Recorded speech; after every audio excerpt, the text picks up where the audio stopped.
Ligo yung pusa namin.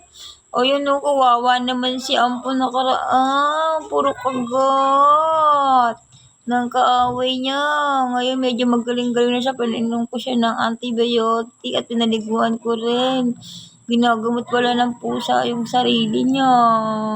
Si Ampon, kaya pangalan niya ay Ampon kasi pusa siya ng kapitbahay namin. Inampun ko lang siya kasi kamukha niya yung pusa kong namatay na si Garfield.